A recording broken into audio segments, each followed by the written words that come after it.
നമ്മളിപ്പോൾ ഒരു വാഴ ഫീൽഡിലാണ് നിൽക്കുന്നത്. വാഴ ഫീൽഡ് തന്നെയല്ല, ഈ കർഷകൻ പശു, നെൽകൃഷി, പച്ചക്കറി കൃഷി, വാഴ എന്നിവ ചെയ്യുന്നൊരു കർഷകനാണ്. നമുക്ക് പരിചയപ്പെടാം. കർഷകൻ്റെ പേര് മണിക്കുട്ടൻ എന്നാണ്. ഇവിടെ എവിടെയോ നിൽപ്പുണ്ട്, നമുക്ക് നോക്കാം. മണിക്കുട്ടനോ?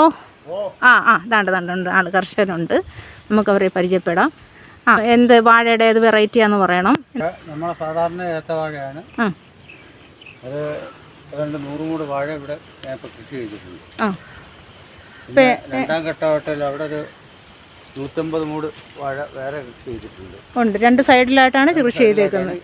ഇതിപ്പോൾ എങ്ങനെയാ വാഴ എങ്ങനെയാ ചെയ്യുന്നത്? സീസൺ നോക്കിയാണോ ചെയ്യുന്നത്? ഓണത്തിനുള്ള വിളവെടുക്കാൻ വേണ്ടി ചെയ്യാണോ?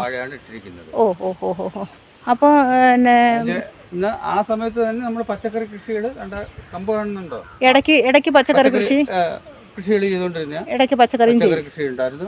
അപ്പോൾ ഈ സ്ഥലം ഒന്നും വേസ്റ്റ് ആവുന്നില്ല? സ്ഥലം ഒട്ടും വേസ്റ്റ് ആവുന്നില്ല. അത് കണക്കാണ്ട് ഇപ്പൊ തന്നെ ഇവിടെ മൊത്തം നമ്മൾ മുളക് കൃഷി ചെയ്തിരിക്കുക. മുളക് എങ്ങനെ, ഏത് മുളകായിട്ട്? വലിയ ഉണ്ടമുളക് കൃഷി ചെയ്തിരിക്കുകയാണ്. ഇടയ്ക്ക് ഉണ്ടമുളകും കൃഷി ചെയ്യുന്നുണ്ട്. കൃഷി ചെയ്തിരിക്കുന്നതാണ്. ഇത് മൊത്തം ഉണ്ടമുളക് കൃഷിയാണ്. നല്ല ഭംഗിയിൽ കണ്ട ഉണ്ടമുളക് ഇടയ്ക്ക് ഗ്യാപ്പിൽ, ഓരോ വാഴയുടെയും ഗ്യാപ്പിലായിട്ടാണ് ചേട്ടനിവിടെ ഉണ്ടമുളക് കൃഷി ചെയ്തേക്കുന്നത്. എങ്ങനെ മുളകിനൊക്കെ എങ്ങനെ വിലയുണ്ട്? ഇപ്പോൾ മാർക്കറ്റ് വില 900 രൂപ കിലോയ്ക്ക് 900 രൂപ വരെ വരുന്നുണ്ട്. അപ്പോൾ ഈ മാർക്കറ്റ് നോക്കി തന്നെയാണ് നമ്മൾ ചെയ്യുന്നത് അല്ലേ? അപ്പോൾ ഈ കൊല നമുക്ക് ഓണത്തിന് ഇപ്പോൾ ആവറേജ് എത്ര വിലയൊക്കെ വരുന്നുണ്ട്? ഇപ്പോൾ ഈ കഴിഞ്ഞ വിപണിയിൽ കഴിഞ്ഞ തിങ്കളാഴ്ച 105 രൂപ വിലയുണ്ടായിരുന്നു.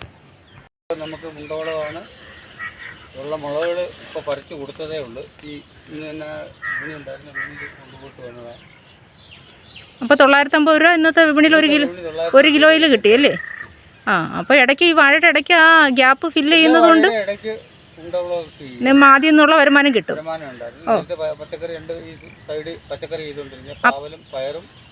അപ്പോൾ വാഴ വെട്ടിപ്പോയാലും നമുക്ക് ഉണ്ടമുളക് നിലനിർത്തി തന്നെ നിൽക്കാം.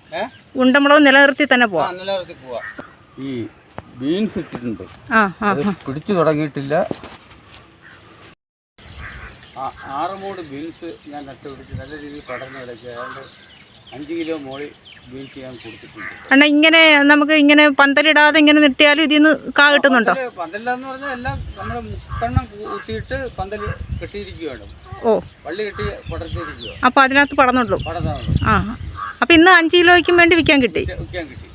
അപ്പോൾ അതും ലാഭമാണല്ലേ?